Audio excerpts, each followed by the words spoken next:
Olá pessoal, boa tarde, tudo certo? Espero que vocês estejam bem. Agora a ideia, dando continuidade à nossa disciplina então de modelagem de sistemas, é a gente conhecer um pouco sobre a teoria, né, de engenharia de software, de engenharia de requisitos, então preparei um material para vocês. Bom, aqui no nosso slide então tem meu contato, né, e-mail, qualquer dúvida o pessoal pode estar entrando em contato, beleza? A ideia aqui, então, é a gente conversar sobre engenharia de requisitos. Eu sei que a gente já viu isso, né? A gente, de certa forma, já conversou um pouco sobre isso, mas aqui eu estou trazendo alguns detalhes a mais sobre a bibliografia que fala disso, sobre a nossa teoria, então. A engenharia de requisitos a gente já viu, é o processo pelo qual os requisitos de um produto de software são coletados, analisados, documentados e gerenciados ao longo de todo o ciclo de vida do software. O que isso significa, né? Significa que a gente tem um produto de software, certo? Então, a engenharia vai passar por todos os processos. Vou pegar o ponteirinho aqui para marcar, ó. Coletar os dados, analisar esses dados, documentar esses dados e gerenciar. Isso pensando no meu ciclo de vida. Lembra lá que é igual ao do ser humano, né? A gente nasce, se desenvolve e tem um fim. Quer dizer que o software também tem um fim, professor? Sim. A gente também pensa em dar manutenção ao software até um certo momento, né? Se a gente imaginar grandes empresas aí como por exemplo a Microsoft que desenvolve o Windows, ele já tem um projeto daquele software para dizer até quando eles vão dar manutenção, eles vão dar atualização naquele software, eles vão dar o suporte, né, necessário ao cliente. Então, finalizou esse processo, terminou o ciclo de vida do software. A engenharia de requisitos, então, ela inclui 4 ou 5 fases principais. Por que 4 ou 5, professor? Porque dependendo o livro, dependendo lá o escritor, eles vão considerar 4 ou 5 atividades. Aqui estão as principais, vamos lá, incluindo as 5. Estudo de viabilidade, importante, para a gente saber se realmente vai ser viável. A gente vai falar um pouco mais. Elicitação, ou análise de requisitos, quando a gente vai fazer então esse processo de identificar os requisitos. Especificação dos requisitos, pode ser aqui que eu vou escrever, vou lá fazer um desenho, um diagrama, enfim, representações. Validação dos requisitos. Tá sobrando um E aqui, mas validação dos requisitos, quando eu vou realmente verificar se vai atender a necessidade do cliente, vamos falar um pouco mais. E a própria gerência dos requisitos. Também vamos conversar sobre essa gerência, mas basicamente é onde a gente administra tudo, certo? Então vamos dar uma olhada. Se a gente pegar então essa figurinha lá do livro, da 8ª edição lá do Somerville, né? Então um grande escritor é o Somerville, então a gente tem uma boa referência dentro desse livro. Então peguei a figurinha de lá para que a gente possa entender um pouco como funciona todos esses processos que eu acabei de falar. Ó, o estudo da viabilidade, o que eu vou ter como saída? Um relatório. A licitação e análise dos requisitos, eu vou ter meu modelo de sistema. A especificação dos requisitos, vou ter o requisito de usuário e de sistema. A validação dos requisitos, o que eu vou ter? Fechar a especificação, fechar os requisitos, fechar um documento, onde vai estar tudo validado, realmente acreditado que é aquilo que o cliente necessita para resolver seu problema. Lembra lá que a gente está tentando resolver problemas, achar uma solução para o problema do cliente, certo? Então é isso que a gente está querendo encontrar. Pode passar aqui por automatização de um processo, pode ter N possibilidades para atender uma necessidade de um cliente, certo? Vamos lá, então a gente já falou um pouco sobre o documento de requisitos, trouxe lá para vocês que é uma declaração oficial do que o desenvolvedor deve implementar, né? Então, deve incluir tanto requisitos de usuário quanto requisitos de sistema. Então, porque a gente pode até querer utilizar esse documento para cobrança, então eu tenho que ter uma forma clara do cliente também entender, não só tecnicamente estar entendendo. O documento é lido por várias pessoas interessadas no sistema, por exemplo, os nossos stakeholders, né, que a gente vai ver o que é mais à frente. Então aqui só uma visão geral, porque a gente já conversou sobre isso, já fez um conjunto de slides sobre isso, a gente já falou bastante sobre o documento de requisitos. Aqui esses são os principais que eu mostrei lá então.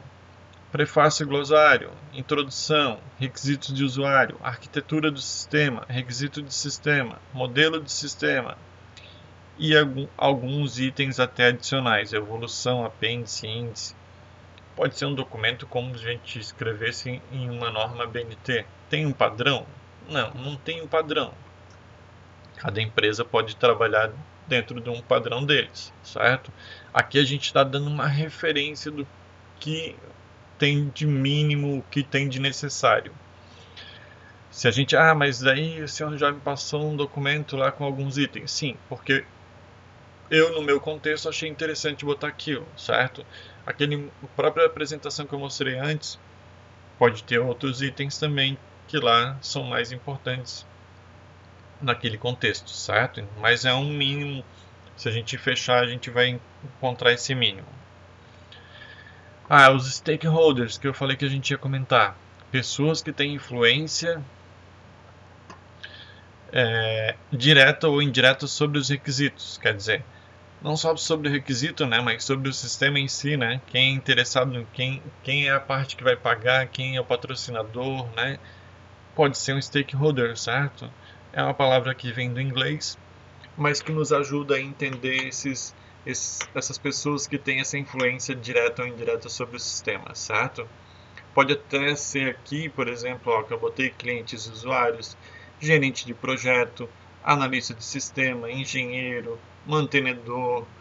Não botei, mas pode ter outros, pode ter de repente até um órgão público, né, que eu tenho que repassar informação ou que eu tenho que seguir determinada norma por causa daquele órgão que de repente pode vir a fazer uma fiscalização. Então, interessados podem incluir direto ou indiretamente diversas pessoas. Estudo de viabilidade. O que a gente vê de importante no estudo de viabilidade? É importantíssimo, né? Se a gente pensar lá, a viabilidade de um prédio para ser construído. Ele pode determinar ali se naquela região eu posso construir uma quantidade de andares, uma quantidade de apartamentos por andar, né? Eu posso querer determinar também se vai ter elevador, se não vai, né? Então, a viabilidade inclui diversos pontos. No software não é diferente. Por vezes é até interessante a gente pensar na viabilidade, porque de repente não se paga o software, né? Então, o que é interessante para mim? Continuar com o projeto ou não? Aqui, que é o start inicial que eu estou começando a pensar no meu software. Aqui eu botei algumas perguntas que possam facilitar, né, que vem lá na nossa bibliografia, nossa teoria, para facilitar nosso entendimento sobre isso. Então, sistemas novos devem começar com um estudo de viabilidade, certo? Que perguntas eu posso responder? O sistema contribui para os objetivos gerais da organização? A organização que eu boto aqui pode ser empresa, né? Pode ser uma instituição. Organização. Está contribuindo para os objetivos? Tem a ver? Né? Tem a ver lá com o meu plano de negócio da minha empresa? Tá, professor, mas a minha empresa não tem isso, plano de negócio. Tá, mas está contribuindo para qual é o objetivo geral da empresa? A empresa lá é uma empresa de vendas de cartucho. Quero desenvolver um software que não tem nada a ver com a venda de cartucho. Será que é o objetivo? Será que vale a pena? Será que não vale mais a pena, de repente, eu comprar um software já existente? Né?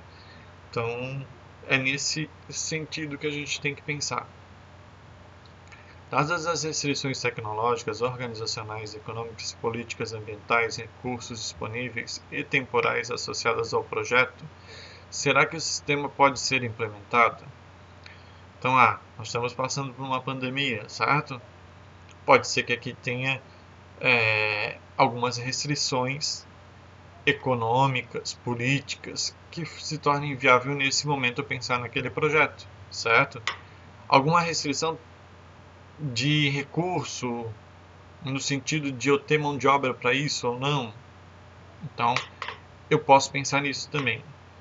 Se o novo sistema não fosse implementado, quais seriam as alternativas para a organização? Eu tenho uma forma de suprir a demanda desse sistema que de alguma forma é mais barato, né? De repente pode ser pensado nisso. Caso haja necessidade de integração entre diferentes sistemas, será que essa é possível? Essa integração, né? Bom, posso analisar se o meu software ele tem essa alternativa, ou eu estou pensando em alguma tecnologia para colocar para realmente fazer essa integração. Né? São perguntas que eu também posso incluir na análise de viabilidade. O que eu vou ter depois de relatório, de entrega para esse estudo? Um relatório de viabilidade. Após responder as perguntas, deve ser preparado esse relatório. O relatório deve propor mudanças, né? Deve não, pode, certo? Propor. O relatório pode propor mudanças no enfoque, no orçamento e ou no cronograma. Sugerir outros requisitos de alto nível para o sistema. Simplesmente cancelar o projeto de desenvolvimento do sistema. Né? Então, eu posso ter alternativas e ali eu vou estar justificando por que eu vou estar fazendo aquilo. Né? Posso mudar o cronograma, colocar mais para frente. Posso incluir outros requisitos que são interessantes aqui, ou mesmo até cancelar o projeto. Elicitação e análise de requisitos. Opa, lembra que eu falei diversas vezes sobre isso, né? Primeiro eu tenho o processo de descoberta, depois eu classifico e organizo os meus requisitos, eu faço a priorização e negociação desses requisitos, para eu realmente ter essa especificação de requisitos completa e bem fechadinha, bem organizada para que eu entregue o meu sistema de uma forma vantajosa a todos. Essa etapa de análise de elicitação de requisitos, ela ainda passa por algumas características de qualidade de software. Aqui eu trouxe uma norma ISO 9126, que ela traz essas características que são importantes para a qualidade. Então, uma norma bem trabalhada e que é interessante a gente conhecer também. Funcionalidade. O sistema é funcional, consegue entregar todas aquelas funções que ele se propôs? Posso analisar. Usabilidade. Tem facilidade no uso? O sistema precisa de uma ajuda muito grande? Não. Treinamento? Então, é esse esforço que a gente tem que pensar. Confiabilidade, frequência de falhas e recuperabilidade. Então, será que o sistema dá muita tela azul?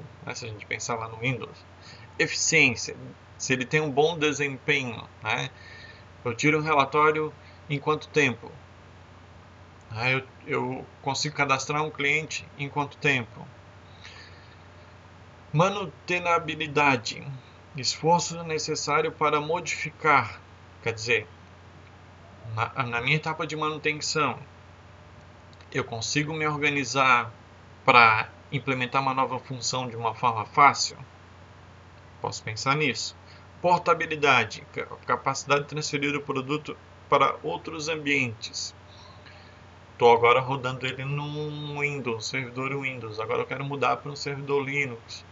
É fácil isso? Posso pensar nisso também. Então, assim, essa etapa de licitação ela é importante a gente tem diversos passos, qualidade é primordial, cada vez mais as empresas estão buscando por isso, né? Então aqui tem algumas características que a gente pode avaliar, que a gente pode se aprofundar aqui bastante, né? Etapa de descoberta, que foi a etapa que a gente viu ali naquela figurinha anterior sobre licitação e análise de requisitos, né? Então vamos abrir ela, vamos conversar um pouco mais sobre ela. O objetivo é descobrir os domínios de aplicação, serviços que devem ser fornecidos pelo sistema, restrição associada ao domínio ou aos serviços. Várias técnicas podem ser usadas, envolvem diversas partes interessadas lá que eu falei, stakeholders. Técnicas então para esse levantamento de requisitos. Posso fazer uma entrevista, pode fazer questionários, eu já até falei um pouco sobre isso nas outras aulas, né? Mas aqui reforçando quais são as técnicas e explicando de repente um pouco mais elas. Workshop de requisitos, lista de desejos dos envolvidos no projeto, cenários, também é importante. Prototipagem, a gente já até fez, versão inicial do sistema com poucos requisitos. Como fazer então a validação desses requisitos? Qual o objetivo da validação? Mostrar que os requisitos realmente definem o sistema que o cliente deseja. Descobrir os problemas com os requisitos. Então, a necessidade do cliente, o que o cliente estava querendo, está sendo atendido naquelas funcionalidades? É isso que eu estou tentando identificar. Nessa etapa de validação, o que a gente pode verificar, ou melhor, validar nesses requisitos? Fazer uma classificação, agrupar os requisitos em módulos, pode ser uma alternativa. Resolver conflitos, outra coisa bastante importante, né? Se a gente pensar, porque pode ter requisitos conflitantes entre si. Eu não consegui na minha primeira escrita, lá na minha primeira identificação, resolver todos os problemas. Agora que eu vou estar fazendo isso. Priorização. Eu posso dar esse enfoque melhor quando eu já tenho todos os requisitos ali disponíveis para a gente. Então eu vou atribuir uma prioridade para essas entregas. Confirmação. Aqui na etapa de validação eu posso confirmar com o cliente, né? Confirmar se está completo, se era isso que ele queria, se está consciente, se está válido o requisito que ele queria. Algumas, de repente, perguntas que podem facilitar então para a gente. Na validade, né? Quais serviços são necessários? Na consistência, existe conflito entre requisitos? Na completude, todos os requisitos estão documentados? No realismo, os requisitos podem ser implementados? Na facilidade de verificação, como verificar se o requisito foi implementado? Algumas perguntas que podem facilitar para a gente nessa etapa de validação dos requisitos. Então, a gerência de requisitos, o que ela é, o que ela compreende? Se a gente começar a pensar, a gente pode imaginar que seja tudo que a gente viu, né? Todos esses pontos, todos esses tópicos que a gente entendeu, todas essas caixinhas, lembra lá que a gente pode dizer que são as atividades que a gente tem que cumprir.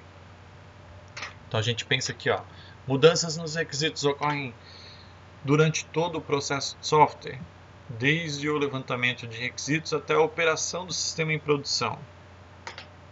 Então, por isso que eu penso em atender durante todo o meu ciclo de vida, certo? Então, a gente pode ter mudança em todo o meu ciclo de vida. Não significa que eu não possa mudar lá no meu documento. Posso fazer uma nova versão, né? Melhorar, reprogramar, repensar as entregas. Isso ocorre devido à descoberta de erros, omissões, conflitos, inconsistência, melhor entendimento do usuário sobre as suas necessidades, problemas técnicos que podem surgir, né? Posso verificar lá que eu tinha implementado uma chave lá de segurança e aquela chave agora está obsoleta. Posso querer mudar essa chave. Mudanças de prioridade do cliente. O cliente veio a pandemia, ele pode pensar, não, agora eu vou repensar todas as entregas, tudo, os meus contratos. E agora eu vou abandonar todo o meu projeto? De repente não é possível, mas pode se reduzir, pode se jogar mais para frente as entregas. Mudança no negócio, concorrentes, mudanças econômicas, do ambiente, de software, organizacional. Então, tudo que possa impactar dentro do meu projeto, eu posso estar pensando aqui na gerência de requisitos, como eu vou fazer, como eu vou administrar, como eu vou melhorar isso. A gente tem algumas atividades nessa mudança, né, que a gente pode pensar. Né? Então, atividades básicas da gerência de requisitos. Controle de mudanças, controle de versão, acompanhamento do estado dos requisitos, rastreamento de requisitos. Então lembra lá até que eu já falei um pouco sobre isso, né? Rastreamento. Preciso identificar de onde veio aquele requisito, quem foi que pediu, qual momento, onde, quando. Então temos que saber desses dados. Tem que saber dentro do rastreamento também o que de requisito tem vínculo um com o outro, também pode ser interessante. Porque se eu tirar um requisito, quais os outros vão afetar? Acompanhamento do estado do requisito. Tem que saber por quantas anda, se eu já fiz, se está no meio do processo, né? São N possibilidades. Eu estou construindo lá um software que eu estou agora fazendo uma função para emitir um relatório. Já botei todos os campos, né? De repente já está meio caminho andado, mas ainda não chegou no fim como eu queria. Controle de versão do software. Super importante, a gente trabalha isso dia a dia aí, né? Controle de mudança. Que mudanças ocorreram e quando ocorreram? Né? Não pensando só em software, mas pensando até em equipe de projeto, por exemplo. Aqui eu trouxe um estudo, né, dessa Stantis Group, que mostra essa questão dos projetos, sucesso no projeto ou insucesso no projeto, e como funciona isso. Por que a gente tem tanta teoria envolvida? Então, esse estudo ali, considerando 350 companhias e 8 mil projetos de software, lá em 95 revelou que 16% dos projetos são finalizados com sucesso, ou seja, cobre todas as funcionalidades em tempo e dentro do curso previsto. Pouco, né? 16,2% com sucesso. 52,7% dos projetos são considerados problemáticos. Uma quantidade grande de problema. Não cobre todas as funcionalidades exigidas, custo aumentado e está atrasado. Grande problema. 31% dos projetos fracassam. Também um grande número que fracassa e que é cancelado durante o desenvolvimento. Aqui mais ou menos mostrando aí um gráfico sobre isso. Então, só para motivar vocês e mostrar para vocês de que realmente toda essa teoria é importante, seguir todas essas caixinhas, todas essas atividades, todos esses processos, se torna importante a partir do momento que a gente vê isso, sucessos sendo ali em torno de 16%. Claro que isso aqui é um dado de 95%, mas se a gente reportar nos dias de hoje, em diversos contextos aí que o pessoal não trabalha com um processo de qualidade implementado, pode surgir sim isso, né? A gente tem que pensar em seguir uma boa metodologia científica para que a gente tenha bons resultados. Beleza, pessoal? Fatores críticos, então, que eles identificaram nessa pesquisa são os requisitos incompletos, quer dizer, se a gente pensar aí nessa completude dos requisitos, ver que é importante. Falta de envolvimento do usuário, falta de recursos, expectativas irreais, falta de apoio executivo, mudanças de requisitos e especificações, falta de planejamento, sistema não mais necessário. E seria isso, mas para motivar vocês realmente dessa importância que a gente tem sobre essa gerência de requisitos. Beleza, pessoal? A gente dá continuidade então lá na videoconferência. Um abraço.